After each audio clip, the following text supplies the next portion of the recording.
Hey everybody, welcome into the back room. I'm Andy Ostroy. I am really looking forward to chatting with my guest today. She is Denise Brown, sister of Nicole Brown Simpson.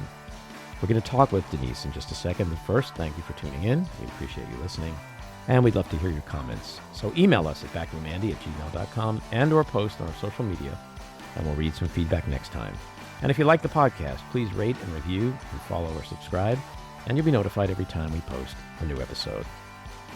So, Denise Brown's life was turned upside down on June 12, 1994, when her sister, Nicole Brown Simpson, was murdered. Since then, she's been committed to raising awareness against domestic violence, a crime that kills 4 women every day in the United States. Since early 1995, Denise has traveled to various states speaking on the epidemic of domestic violence. She has addressed university student bodies, men in prison, and in batterers treatment programs, women at risk, church groups, and various educational and legislative forums. She's helped raise funds for local shelters all across the country with her appearances and has assisted in the success of a major project called the Vine System. This program is an automated victim notification service of the release of batterers from jail or prison. As part of her commitment, Denise also has worked to help pass a variety of legislative solutions for domestic violence. One of her most important projects was to lobby on behalf of the Violence Against Women Act, the funding of which she helped increase from $18 million to $32 million. She's made a lifelong commitment to educate the public as well as improve the quality of living for women and children who have been victims of domestic violence, and she is determined to banish the darkness and end the silence. Denise, welcome into the back room. Thank you. It's good to be here. Yeah, no, it's a real honor to be talking with you today. There's so much I want to ask you about you and your life and your sister and your family, because those are the important things that I think a lot of people are interested in 30 years after the horror that you guys experienced. I've shared with you prior to this conversation that my wife, Adrienne Shelley, was murdered in 2006, and a few years ago I made a documentary about her because I didn't want her legacy to be that of a murder victim. I wanted people to know who she was as a person, that she had a life, a family, and that she meant so much to so many people. And I do want to talk about the documentary that recently came out shortly as we get into this conversation. But I'd love to start by asking you to take some time to tell us about your sister, Nicole, and the person she was. I'd like people to really get a sense from you who she was, what kind of a kid she was when you guys were growing up, for example. Okay, but what kind of kid when we were growing up? Because we were both born in Germany. Mm-hmm. And I'm the oldest, so the firstborn. And I just remember my mother always telling me, you were always so protective of Nicole. Like if somebody wanted to come over and see her in the baby carriage, I would stand in between the people and the baby carriage and go, no, you can't touch her. And I'm like, that's the way I was. But I feel like that's the role that I had taken on, even with my whole family after the tragedy, after Nicole's murder. It was like that of a protective sister. But when we were growing up together, we were like these 2 little Indians just running around all over the place. Until we were 6 and 4 years old, we were living in Germany. So our first language was German.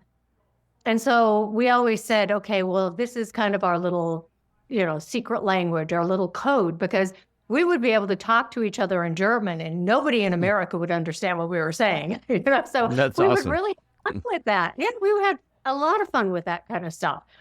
But we were the type of kids that we didn't care if we had to move to America. We wanted to move to America. It was like, oh my God, this brand new land and these new adventures, because we were always like into like little adventures when we were growing up.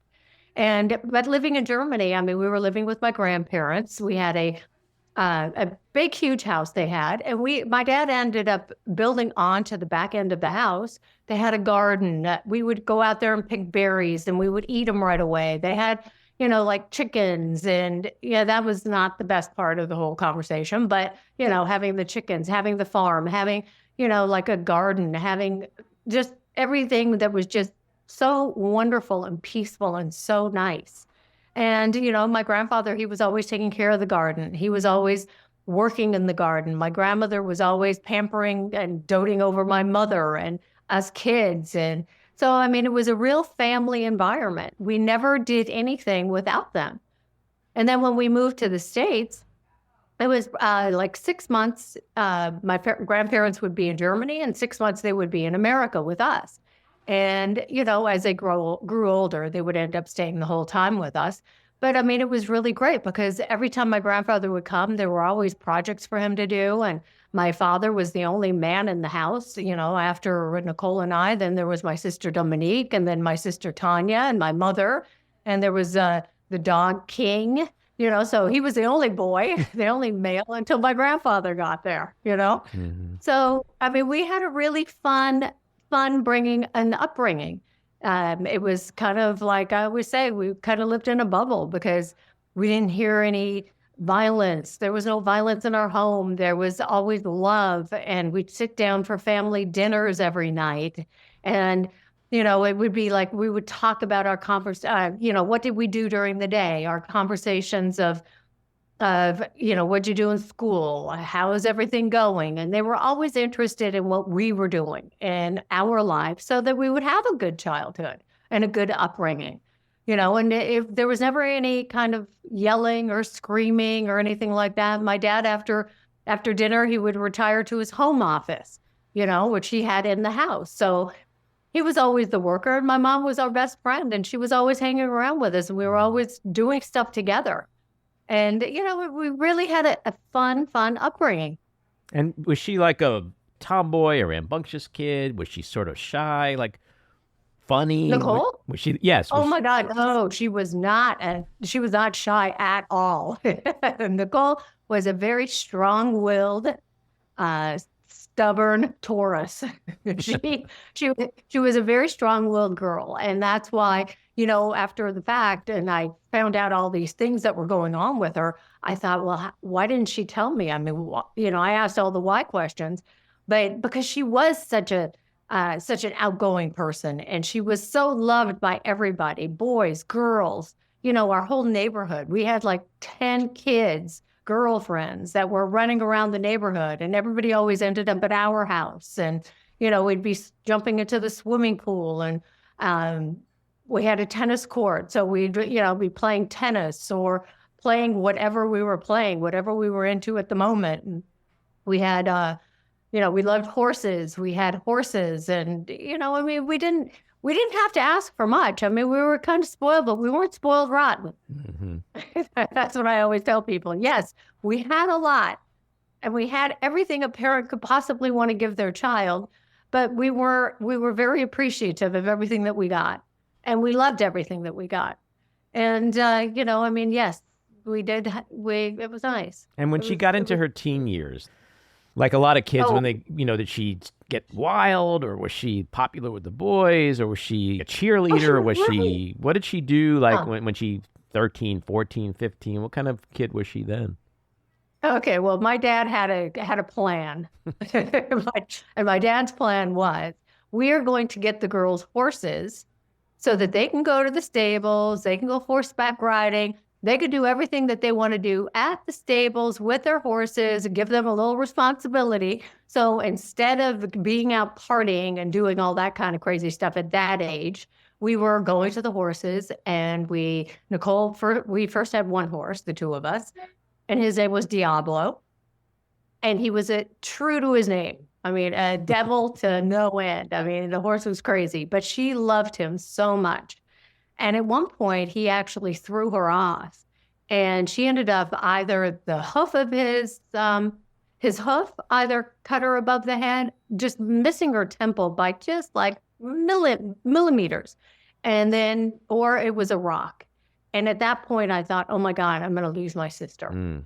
And that was probably the most devastating thing that I'd ever gone through, thinking, oh my God, my best friend, we did everything together. We do everything together. And the last thing she said before she went under to my dad was, Daddy, please don't sell Diablo. And I mean, because she loved him so much, And so anyhow, that was my dad's plan until we were about 16. And then all of a sudden, boys started coming into the picture. And we always had these groups of friends. And it was really great because it wasn't like, okay, we ran off with a boyfriend and we had like these dates or anything one-on-one. We always were in a group of kids. And the group of kids loved being at our house. they enjoyed my mom. They loved being around my mom. They felt very comfortable with my mother, and she just loved the fact that everybody loved coming to our house and us not going someplace else, and not knowing what we were doing. So she always had an eye on us. She always knew what we were up to and what was going on. By the way, Which was wonderful. your dad was a genius, by the way. That's a genius plan. But like most genius plans, they often don't last forever. Then teenagers have a way of throwing a wrench in a genius plan. This one lasted from I guess we were about 10 years old, something like that, until we were about 16 years old. Yeah, no, it's genius. I wish I would have thought of that. Yeah, I mean, it was great. And my mother was scared to death of horses. So she just said, Lou, you can't do that to me, because she would be one of the mothers that would take us out to the stables or pick us up from the stables. Well, when she would drop all those girls off, because there was a lot of other girls in the neighborhood that had horses as well, she would drop us off and I'd say, come on, Mom, let's go to see Diablo. And she goes, no, that's okay. I'll pick you girls up at 5 o'clock, because she was just so afraid of horses. After the Nicole's fall, what my dad did is, because she really like I said, she really loved Diablo. And my dad said, okay, well, let's get you another horse. So I ended up having my own horse. She ended up keeping Diablo. And we would go on long rides on the Santa Ana riverbed in California. We would even bring, at one point, we had him in a city called Stanton, boarding the horse there. And we would get on the horse and we rode him all the way to our house when we lived in Garden Grove before we moved down to Laguna Beach. So, I mean, we would do all these like little adventures and little fun things. And I went to Germany one year, and it was for my 16th birthday. And all of a sudden, Nicole said, oh, God, we're going to throw Denise a great big birthday party. Well, we didn't realize how big this birthday party was going to get. And Nicole started handing out flyers to different people on the beach, because we used to be down at the beach at Huntington Beach all the time. And she used to hand out flyers. She goes, oh, yeah, August 4th, there's going to be a party, blah, blah, blah, come to our home. We had over 3,000 people in our backyard.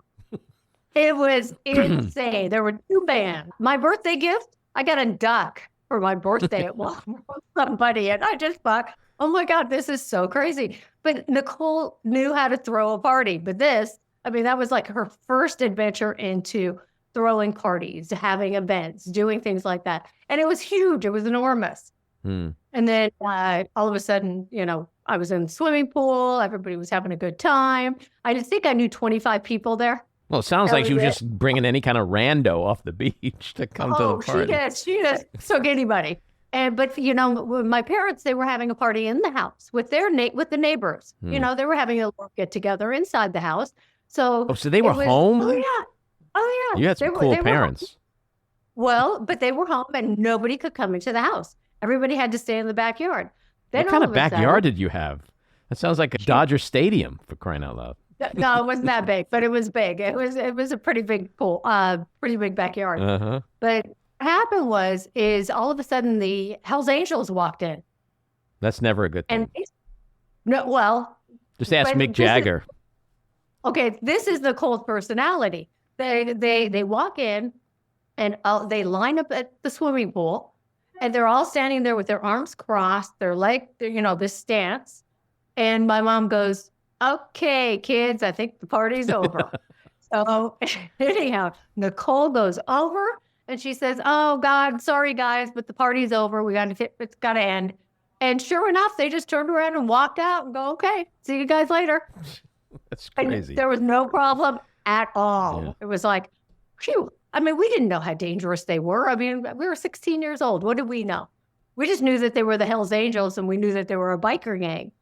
We didn't know how bad the biker gang was.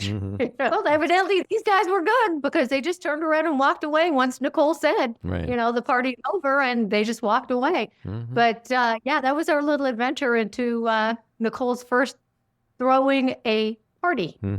So she met Simpson when she was 18 or 19? 18 years old. 18. So between 16 and 18, did she have like a steady boyfriend or boyfriends? No. That was the really cool thing about living down in Laguna and the two of us just being together all the time because Right. we had, I mean, yeah, she would have a crush on somebody. I mean, Mm-hmm. I was just online and I answered uh, like a text message.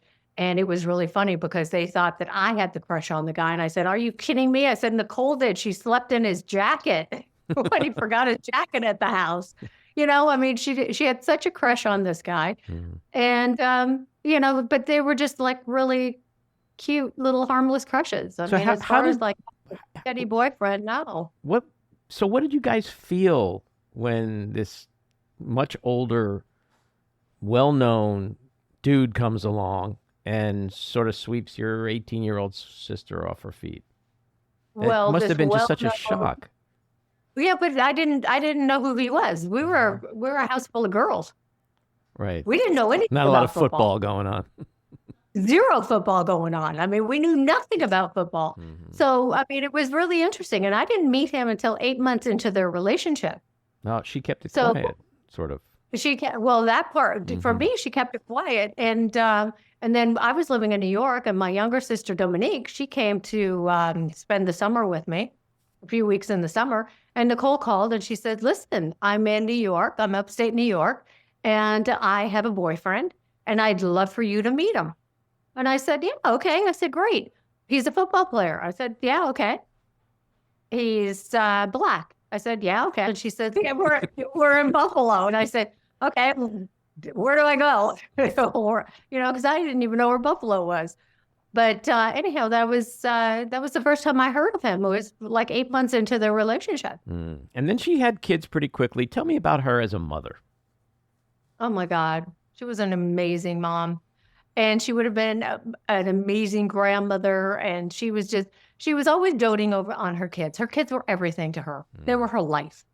It was like really, she would, I mean, anything they wanted. I mean, she got a Ferrari for her birthday one year. Simpson got her a Ferrari for her birthday. And then all of a sudden, it's like the car has to go into the shop and there are French fries in the gear shift. And it's like it was just stuff for her. Mm. And one of the things that has always stuck with me these past 30 years, and there's a lot to get stuck with when you think about what happened to your sister and Ron Goldman and both Yeah. families. But the thing that it's hard for me to ever escape thinking about is that he did what he did and then left those kids by themselves in that house. When you think Yeah. about a parent, right? How much of a sociopath you have to be to do that, not just to your kid's mother, but then leave them alone. And they were little at that time. Yeah, That's they just were something I can't stop thinking about. 5 and 3. Yeah, Mm. 6 and 3. No, how old were they? Yeah, I think Justin was like, God, I don't even remember the days. I mean, the numbers, the years. I mean, they were just really young. And I can't fathom that either. I mean, how can you, first of all, it's like somebody that was in our family for 17 years. I mean, they were family. They were part of our family. As much as, I mean, the two of us, we were like this. We were always butting heads. But when Nicole was happy, I was really happy for her. But that was the only person that I could not protect her from was him. She was so in love with him when she first met him. And I mean, I don't get it. I don't understand it because I mean, I learned a lot in the documentary when we were doing the documentary from people that were talking. And it was like, on their first date, it was like, wait a minute, your pants were ripped on your first date. It's like, what kind of guy does something like that? Aren't they supposed to be there on their best behavior? The first time I met him up in Buffalo, Nicole was in the bathroom crying. And it's like, wait a minute, who does that when they first meet a family member? Don't they usually want to be on their best behavior and be this like real nice, charming person? Well, no, he was none of that. So, I mean, right away, I had this like thing with him. And then Nicole, she wouldn't leave. I even asked her the next day after I was leaving to go back to New York City. I said, "Nicole," I said, "are you sure you want to stay?" I said, "I will come and live with me, come and stay with me in New York." And, I tried to get her out of that situation. She goes, "No, Denise." She goes, "Everything is going to be okay." She goes, "Everything is fine. It was my fault." She always blamed herself for things that were happening. And of course, not knowing anything about domestic violence.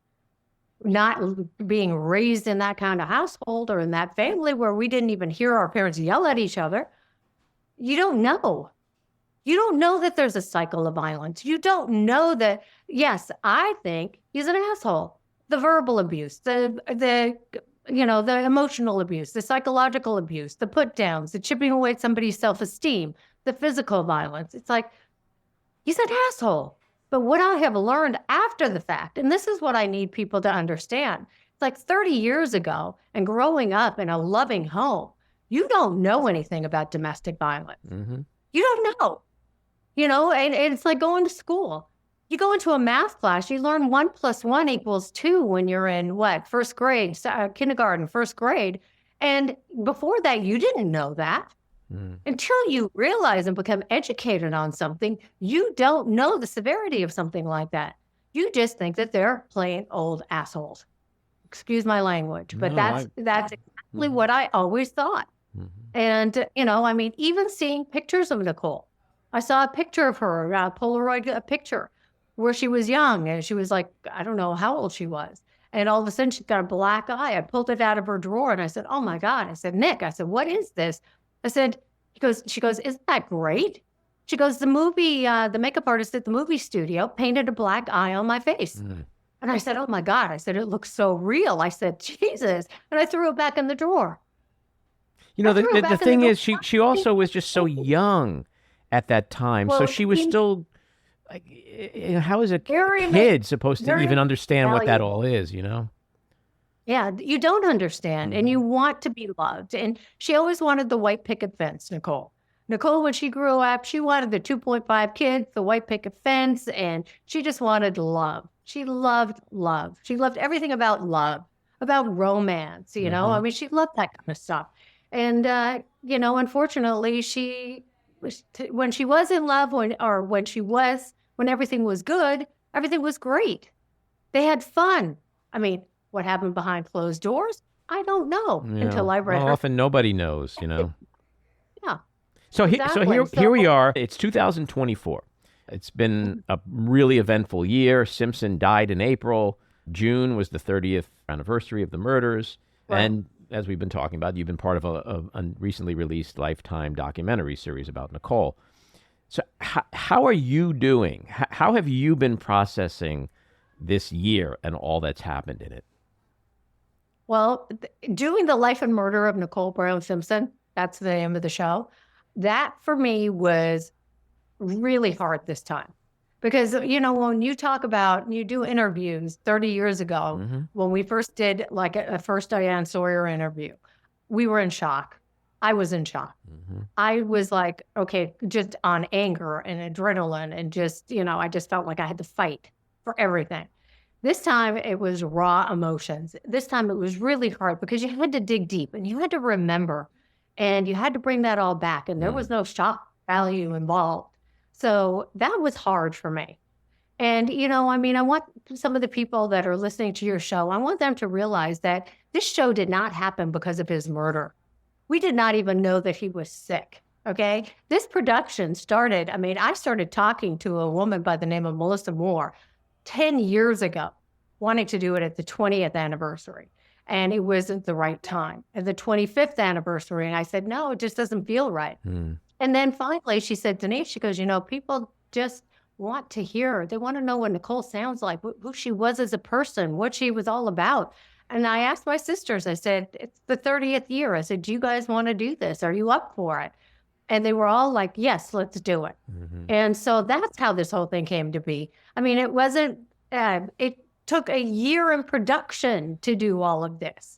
So, there's those people out there that just spew out all kinds of stuff, but they have no clue on what goes into a production of a documentary or a show for that matter. And that to me was sad because there were ugly comments and ugly people writing things, because I am really proud of what we did. Yes, the network had to put in their things as well. But the people that we had that were talking, and they had never spoken before, and their stories and learning other things about Nicole that I didn't know anything about. That was really great for me. Was it hard to hear those things? Because I remember when I was shooting my documentary. I went on the same journey, and I spoke to friends and people she's worked with. And my Yeah. daughter, who was about 17 at the time of the shooting of the film, she was with me on a lot of those. And it was on the one hand, it was great to hear all the things. And then on the other hand, it's like, it was so hard because she's dead, and hearing Yeah. about a person who was so amazing from all these people just reminds you of what was taken from everybody. Did you go through that? Oh yeah, I totally went through that, and then I even went back into the anger state after a while, after listening to some of the things, because I thought, God, there was so much abuse, and so many people saw things, and why didn't they do something? I mean, and then I sit there and I go, okay, the best thing that I've heard on that after the show, or after a friend of hers, Ron Hardy, spoke. Ron Hardy said, Denise, it's because Nicole wanted to protect her family and friends. And I looked at that and I thought, God, you know what? You're right. She wanted to protect us from the monster that she knew he was. And that was, I mean, it just was very simple, and it made the world of sense to me. Why she didn't tell anybody, why she kept that dirty little secret. But just the people that came in contact with her, I was angry at those people, because it's like, you knew what was going on. But then he also said, because Simpson was so loved by society, by the community, that nobody would have believed it. Mm-hmm. They had put him up on a pedestal. I mean, and so it was really hard for Nicole to get out of that situation. I don't ever see her. And the sad thing, I look back and I just think, wow, I don't think she ever really had a chance to get out. No. He wouldn't let her out. I think that was her only way out. And that, to me, is heartbreaking. Oh, how many people did she tell that he's going to kill me one day? Like and then at one point, didn't she say something like, I'm never getting out of here. I'm never getting away from him. Right. And I may as well get back with him. Right. And we may as well try this relationship again. Mm-hmm. She told me, going to kill me one day and get away with it. She told me, my sister Dominique, he's going to kill me one day and get away with it. But then there were other people, interviews, that saw him like hitting her on the beach and knocking her down and doing things like that. And I was just like, oh my God.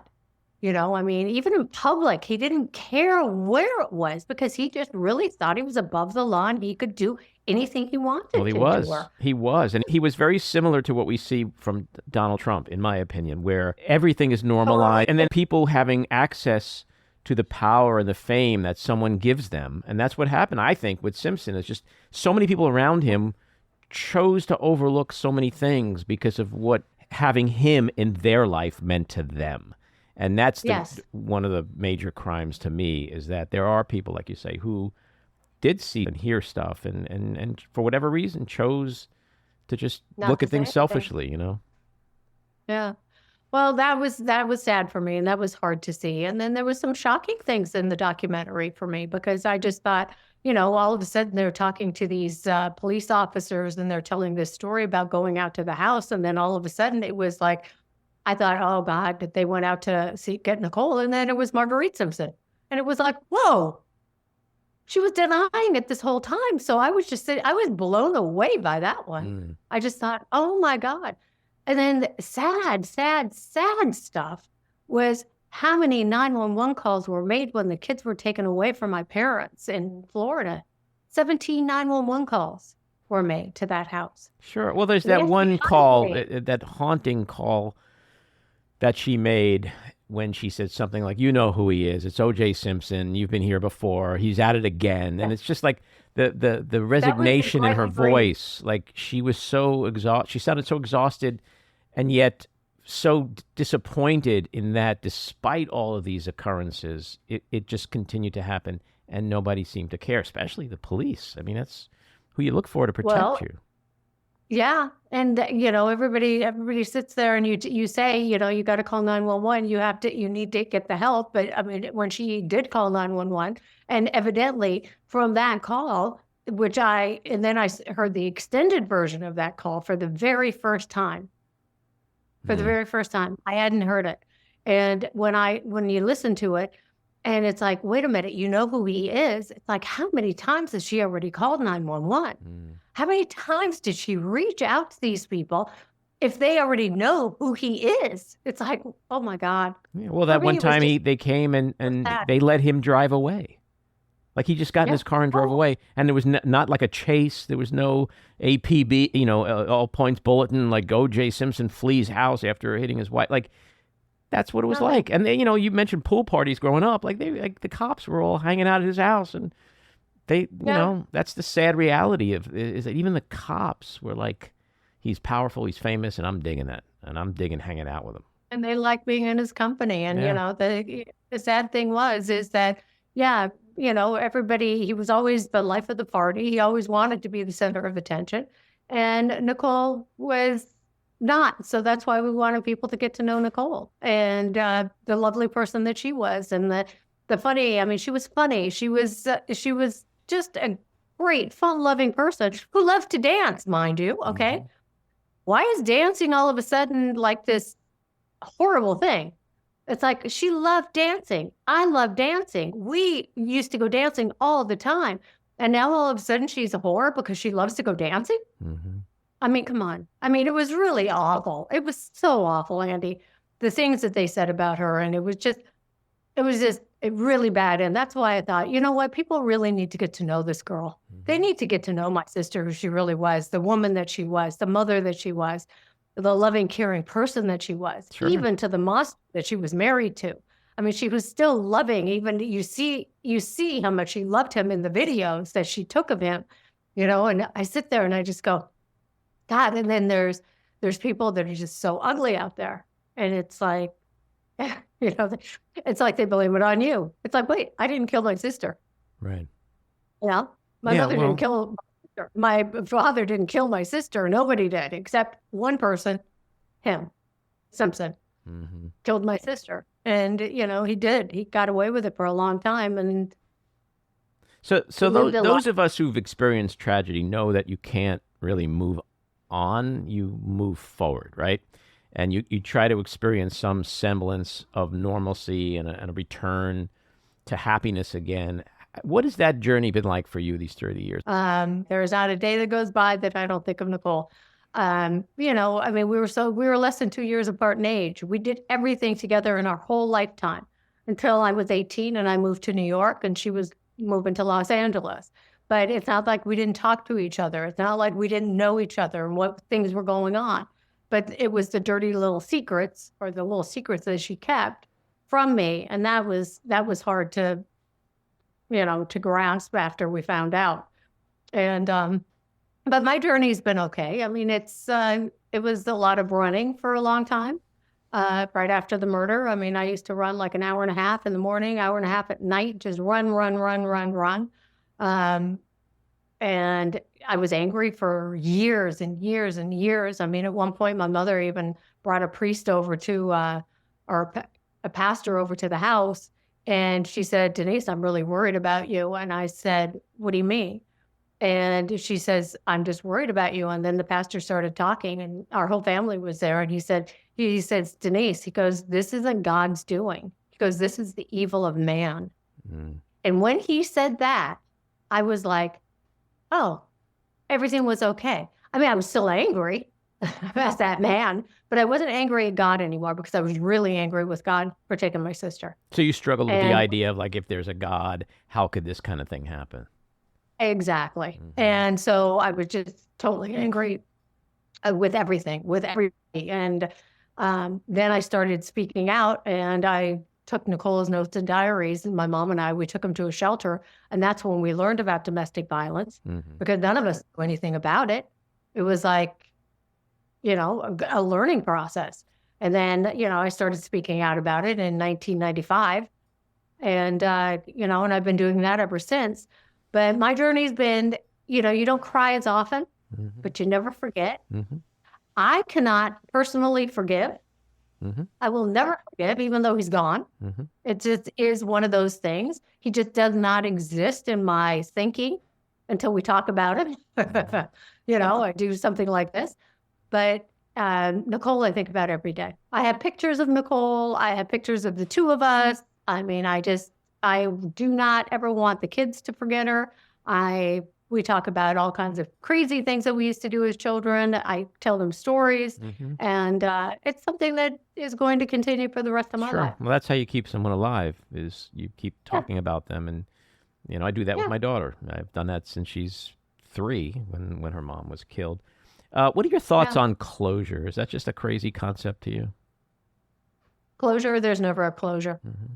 It doesn't matter if he's here, if he's gone. It doesn't matter if they're acquitted or if they're not acquitted. It doesn't matter. There's no closure Right. because my heart is broken. It's Hmm. split in two. Hmm. I lost my sister, who was my best friend, and no, there's no closure. And when people say that, I just sit there and I go, yeah, okay. You know, I, I try to be nice about it, but there's never, never, ever any closure when you lose somebody in such a Yeah, I horrific don't, I way. don't, I mean, personally, I don't get it. Anyway, I don't get, I mean, if some yeah. people can find closure or at the very least talk themselves into thinking they have closure, then I'm Yeah, all, but what does that mean? I don't, personally, I don't know, but there's a lot of people who Yeah. believe in that shit. And it's like, I don't know how, what does that mean? You stop, there's no more grief. There's no more, Well, wait a minute. Or you stop thinking about that yeah, person? I Is mean, that what? Because you will always grieve because you'll never mhm, forget. There'll be moments where you're crying because you remember something and you go, God, I wish she was here and I could get on the phone and I could tell her I love her. mhm, But what does closure mean? mm. For me, it means you close the door, you never think about that person again. I can't do that. Well, I think it depends on how honest people are with each other. Like, I guess there's some people that do need to shut that door and pretend that the door is shut so that they can move on with a life. But I don't Yeah. understand how the human brain or the heart can allow you to do that, personally. I mean, Oh, I don't either. No. And since then, I mean, I always remember I will always be an advocate for domestic violence for hmm, now until the day I die. It's not something that I am going to say, okay, she's gone, Simpson's gone, whatever, domestic violence. Nope, I'm not going to do it anymore. No, because this is something I made a promise at the very beginning that I would do whatever I could to help hmm. forever. So let's talk about that. You've And dedicated your life post murder to domestic violence education and prevention. In 1995, you helped with the passing of the Violence Against Women Act, the yeah. funding of which you helped increase from 18 million to 32 million dollars. That's amazing work, and good for you for doing that. Well, I appreciate that. Thanks. Yeah, no, it was Joe Biden. He was a senator at the time, Senator Joe Biden and Senator Orrin Hatch, Mm-hmm. bipartisan, Republican and Democrat. Mm-hmm. Hello, they worked together. Mm-hmm. Yeah, Um, remember those days? yeah, exactly. But and so we were able to pass that law. And evidently there were people working on it, which I didn't know until recently. They were working on it for years prior to Nicole's murder, Mm-hmm. trying to pass the Violence Against Women Act. And when Nicole was murdered, I was on my way to a shelter when I got a call. Well, I didn't get the call, but my girlfriend who was traveling with me at the time, she got the call and she said, we really need Denise Brown here. She says, oh my God, she's speaking tomorrow at a shelter. And so she spoke to the shelter director and she goes, no, she goes, we've been trying to do that for the longest time. Tell her to go to Washington, D.C. Mm-hmm. So we went to Washington, D.C. and we decided what we were going to do. And we were up until like 3 o'clock in the morning, kind of putting together a speech going, okay, what's going to make the most impact on this? And we decided, I said, we're going to name names. We're going to name the names of those senators that do not want the Violence Against Women Act passed. Mm. There was 11 of them, 11 men that did not want the Violence Against Women Act to pass.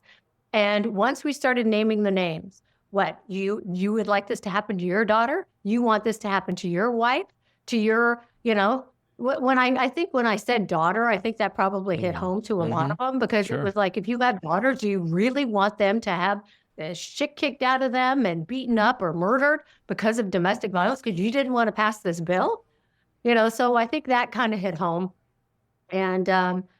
And so, yeah, we were able to do that. And it was really a wonderful thing because every 5 years it gets reauthorized and they add more to it, and which is wonderful. And I hope that they continue to add on to it because, the Violence Against Women Act funds a lot of shelters in the United States.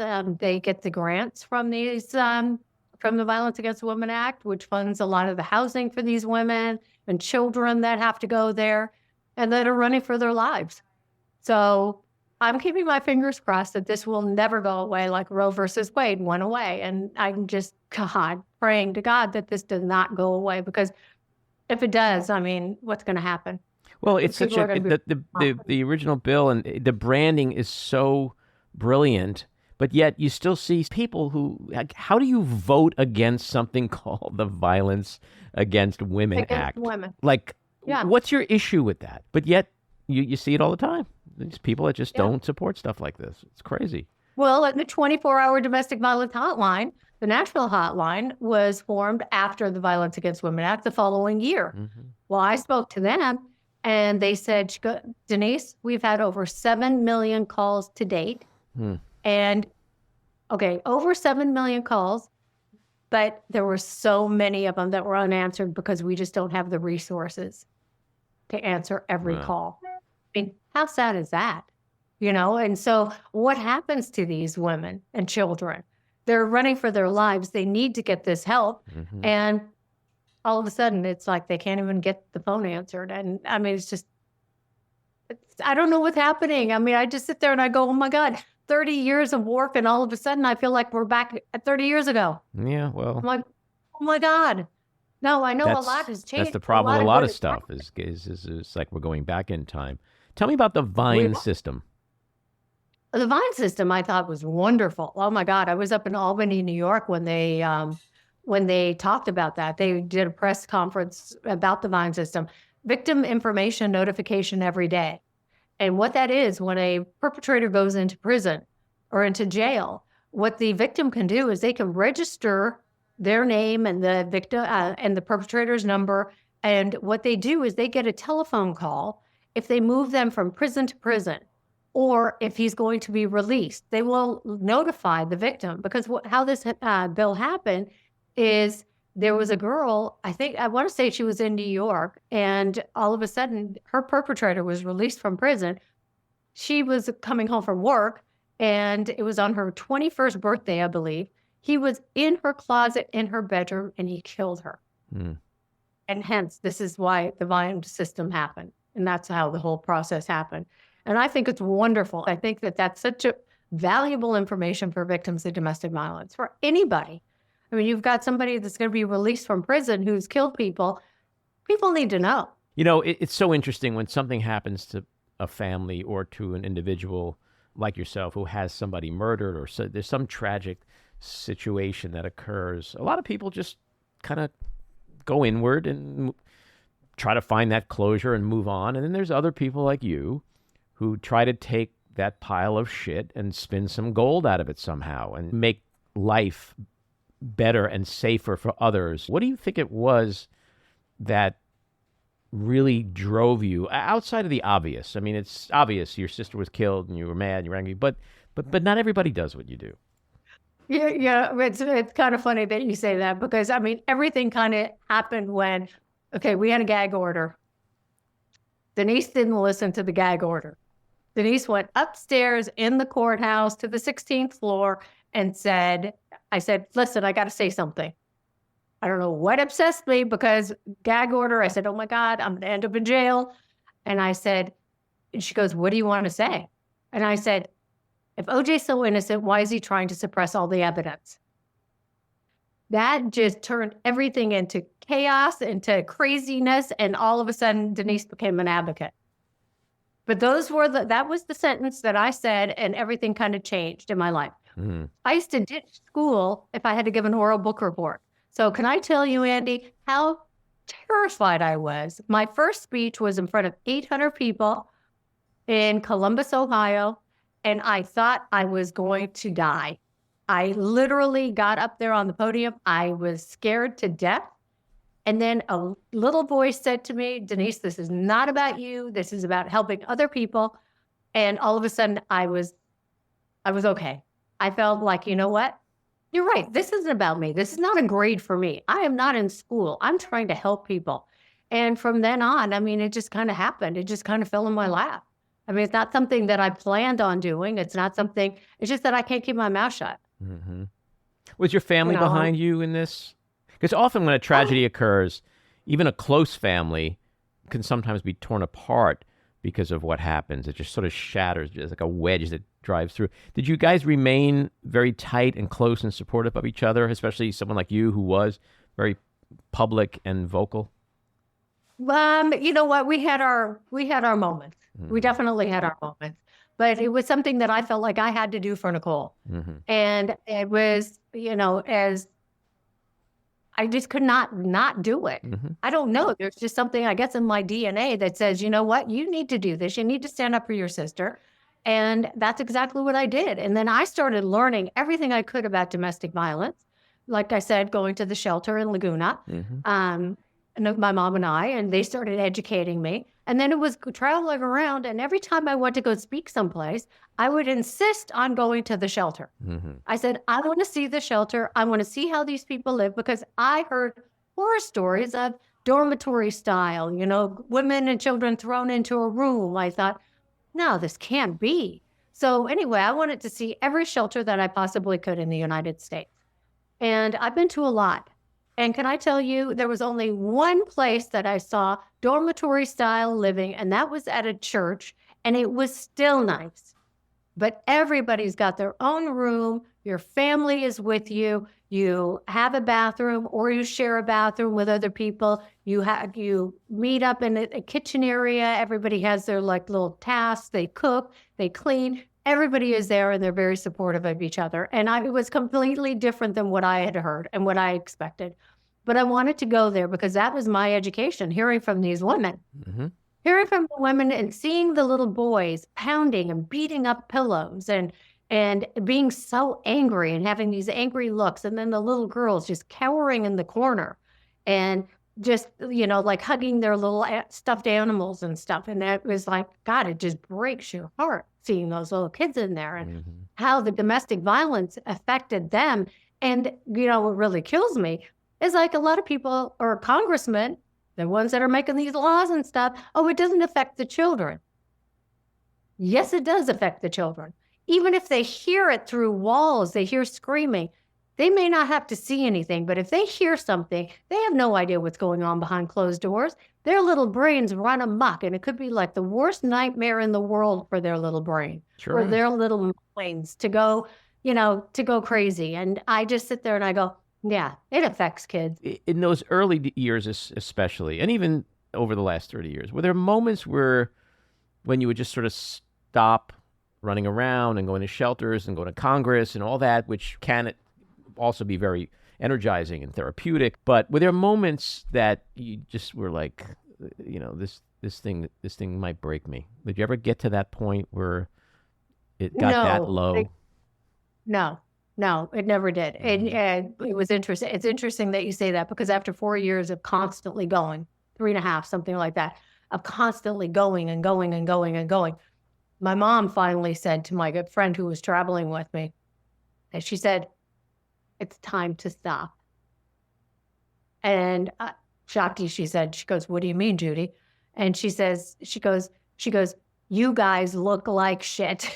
She goes, you need to take care of yourselves. And it was like all of a sudden we looked at each other and we just go, oh, okay. Because it didn't matter to us how we looked. We're just on a mission, And then she goes, Shakti, Denise has a kid. Denise has a son. I had my son also. And it was not as if I ignored my son to any means at all. But it was like, she just said, she goes, we need to have her home more. And so then we kind of said, okay, fine. We're going to monitor when I go, how I go, and all that kind of stuff. And I said, you know what? You're right. My son is 7 years old. He was 7 years old when Nicole was murdered. And a boy needs his mother around. And as great as as his grandparents were, my mom and dad, it was still not the mom. And so we monitored that, and we kind of stepped back a little bit and slowed down a little bit. Yeah.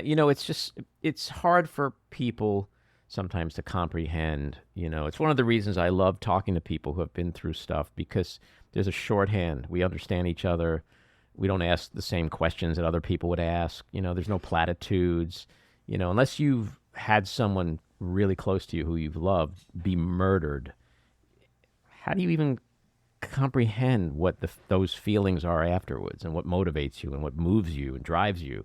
But I find when I talk to people, we all kind of end up saying the same thing. So that's one of the things I really appreciate is that it's just makes conversation about your pain and your suffering and what you've experienced so much easier because people get it. They've walked in your shoes.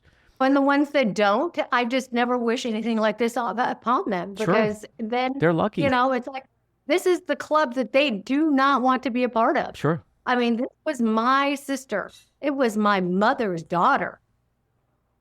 I mean, I can't even fathom what happened to my mother. I mean, because our feelings for this person, I mean, are completely different. She gave birth to her. She held her for 9 months in her belly. I mean, it's like so different. And now my sister, who lost her son almost 2 years ago, I mean, they have a bond now, my mom and my sister, because they both lost children. And that's a bond that,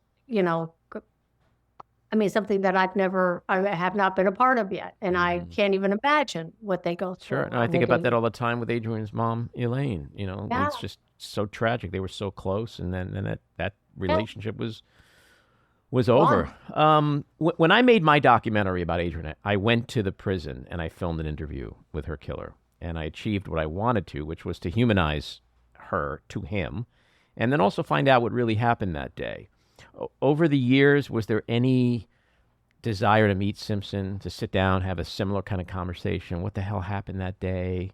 Do you know what you took from us? Never. Never. No. No, the police came in to the house. They took my dad's guns. A girlfriend of mine who was living in New York at the time, and when she heard about it, she told her husband, she goes, oh my God, she goes, there's going to be another murder. She said, she goes, I swear to you, Denise, her name is Denise as well. I thought I was going to hear in the news that you went and you killed him and you're in jail. Did you have those thoughts? Many a times. I did. And I'm not going to lie about it because they were there and I just thought, you son of a bitch, you took my sister away. Well, Kim Goldman talks about a story where she was in a parking lot and he just happened to walk in front of her car. And she was like, I'm doing it. Like, I'm going to. And then she thought about her father. Thought about her father and having another child go through. But yeah, it's normal. I mean, to want to do that. And I agree with you. Like, I don't forgive. I can't forgive. How do I forgive? I mean, I sat across from the guy, but it's like he was a monster and still is. That? I don't know how you could even do that. I never wanted to see his face again. And if I would have, I don't know what I would have done. I think we really didn't know how she died and why she died. And I guess the way I'm wired, I couldn't go to my grave not knowing. I had to know because he lied when he was arrested during his confession. He lied when he was sentenced.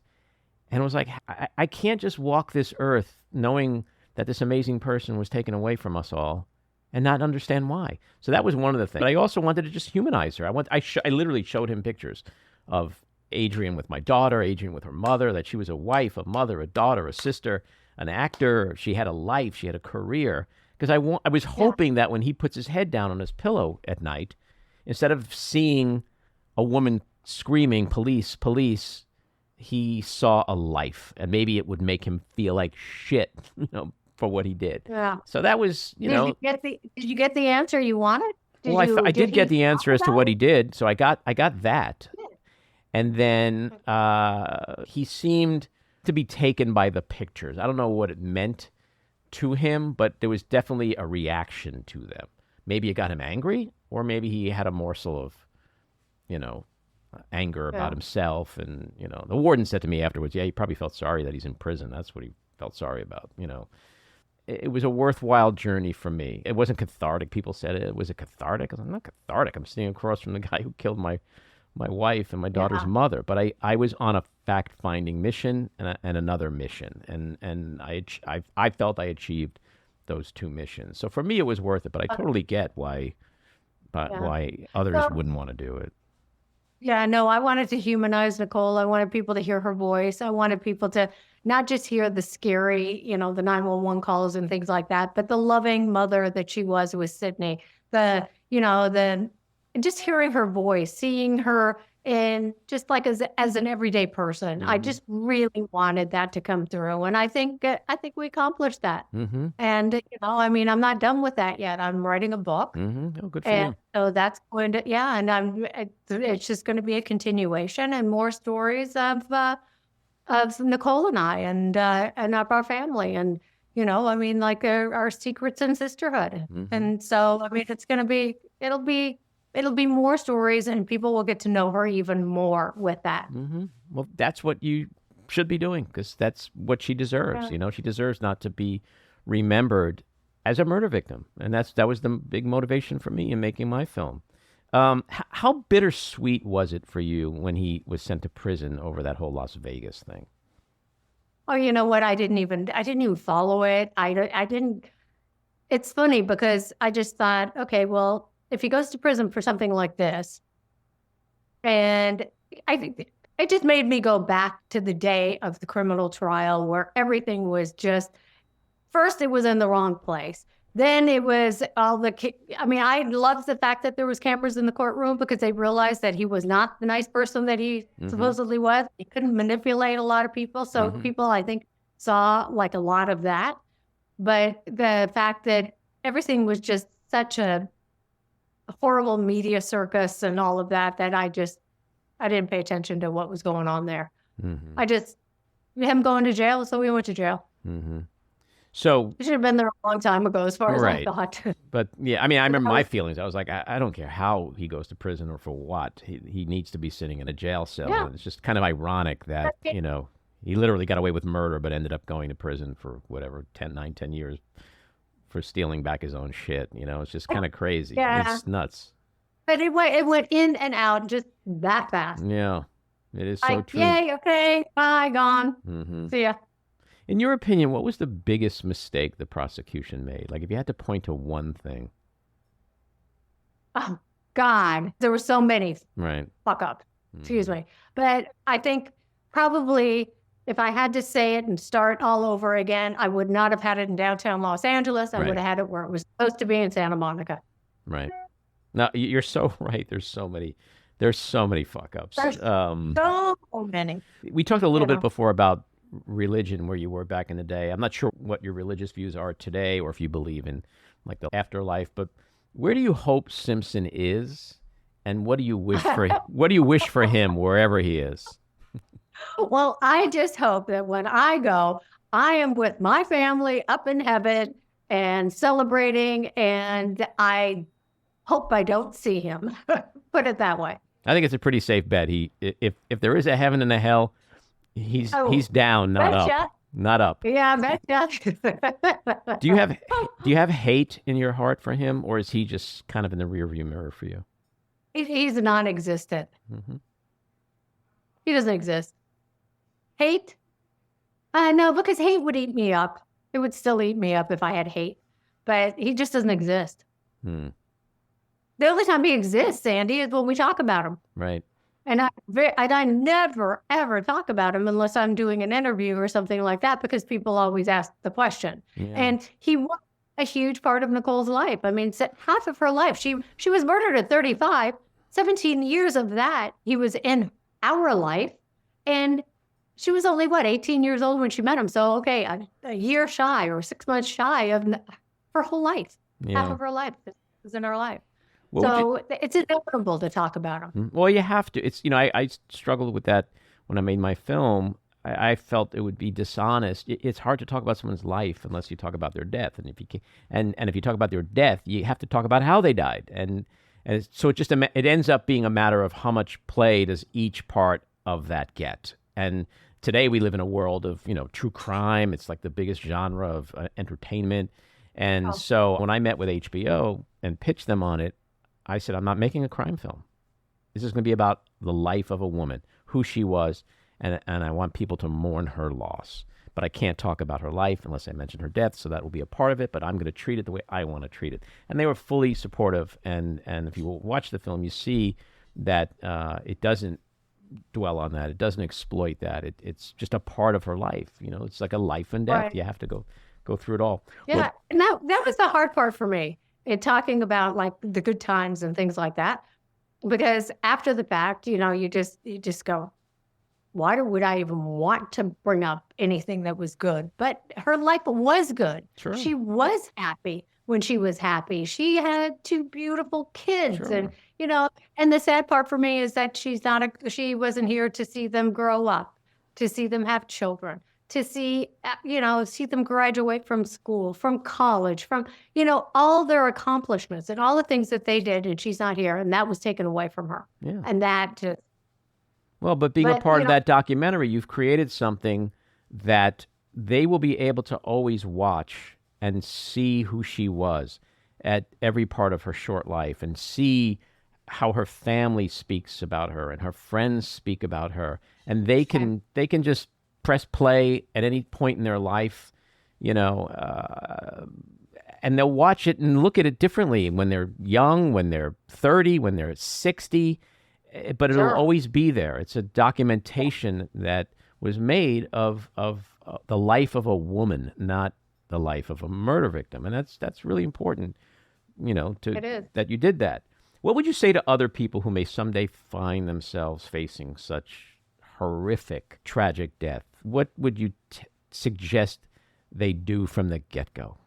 Gosh, and I've talked to a lot of people, and some of the people, they can't do anything. They just are not ready to go out and speak about it or tell anybody the story about it. And then I've met other people who have become advocates right away.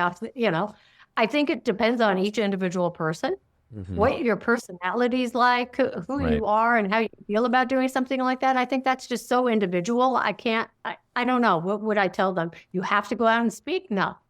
You can't make anybody do anything. It just depends on what they're all about, how they're made up. Mm-hmm. Yeah. I had to go out and learn. I had to go out and speak. And I felt like, okay, I just don't want another tragedy like this to touch another family. Well, in 30 years, a lot of people have been affected by a tragedy like this, and that's really sad. And that's hard to swallow because I feel like, okay, so much work has been done, but then it's like, wow, there's so much more work that needs to be done. Mm-hmm. And I'm like, I just don't understand somebody killing somebody. I just don't get it. I mean, it's just such senseless deaths and murders. And I mean, especially somebody that you supposedly love. You've been in the family for so long. And it's like, why? Why didn't you just divorce her and let her go? Yeah. Move on with your life. Move on with your life. And just let these people just go and live their lives and be happy. But to kill somebody? It's hard for people who don't have murder in them to understand murder. Yeah. They're just sick people walking around, and he was one of them. And Well, I'm not even going to give him that he was a sick person. I think he knew exactly what he was doing. I mean, I know he's a narcissist and I know he's, all screwed up and things like that, but I believe he knew what he was doing. So I can't even go to the fact that, he was sick and he needs to be in a mental hospital or anything like that. No way. No. Nobody should have. There's a clip, I forget whether it's in the Nicole documentary or something else I'd seen over the years, but there's a clip where someone talks about how O.J. Simpson blew up maybe in the courtroom or somewhere and was like the veins were popping out and his eyes were bulging. And the person said something like, that's what Nicole and Ron saw that night, that guy. I saw that, Andy. I saw that with an argument. And I told him we had gone out to dinner to a Mexican restaurant. We came back to the house. He continued making margaritas and things like that. We were having a great time and everything was good. And then all of a sudden, I made a comment. I said, God, you really take my sister for granted because she did everything for him. I mean, all the time. And all of a sudden, this person just went into a rage, ran up the stairs. All the pictures came thrown down into the foyer, glass everywhere. All of a sudden, he goes into her closet, grabs all the clothes, throws them down into the foyer, has Nicole by her neck, probably about 6 inches off the floor, strangling her by her neck. I'm sitting there, I'm pounding on him. And a friend of ours was there as well. He throws her out of the house. She's on her elbows, all bloodied, and I take her to a hotel. He throws me out. Then we take her to a hotel. And the next day, at that moment, I saw black eye, veins popping out of pulsating in his head, pulsating in his neck. I mean, a completely different person. It was not even human. It was I've never seen anything like it before in my life. It was scary. Mm. It was really, really scary. And was any of that reported to the police, or what became of that episode? That episode was talked about in the trial. Mm-hmm. I was able to testify about that. Nothing more. Nothing more. But see, when I hear things like this, or I witness something like this, I see it, and then the next day, she goes, I got to go get some clothes. I said, okay, I'm coming with you. Well, what am I going to do? Beat him up? I sit there and I just go, okay, Denise, you're crazy. But I wasn't going to let her go by herself. She says, no, he's not going to be there anyway. So hence, she goes to the house. She goes, I'll be back in a couple of hours. I just want to grab some things. I said, okay. She goes, 1 hour, 2 hours, 3 hours pass. And all of a sudden, I call her up and I go, Nick. I said, where are you? She goes, oh, we're talking. Everything's okay. Mm-hmm. She goes, she minimized that whole. Yeah, no, these things are so complicated, They are. Because it's not your life, it's someone else's life, and if they're an adult and they're telling you I've got it under control and blah blah blah, I get it. It's not, believe it. Yeah, you want to believe it because they're convincing, like you said earlier, like. It's a complicated thing, and I just wanted to say in closing, I'm so sorry. Obviously, I'm so sorry about what happened to your sister. No human being should ever be treated like that. Same for Ron Goldman and any other murder victim. But I'm sorry about what happened to your family, to you, and that you have to live with this. Because I understand that pain, and I understand it never goes away. And it's been a real honor to talk with you, and I do hope we'll get a chance to talk again. And good luck with everything you're doing. Your advocacy work is so important, and I'm glad that you were able to take this tragedy and use it to help others.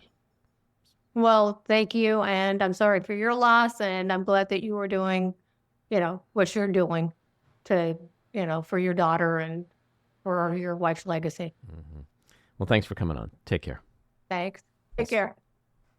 This episode of The Back Room was edited and produced by me, Andy Ostroy. It was co-edited and co-produced by Maddie Rosenberg and co-produced by Jen Hammoud. Our theme song was composed by Andrew Hollander, and our logo was designed by Cricket Langell. And special thanks to Patricia Wind. Please take a moment to rate and review the podcast, and also follow or subscribe.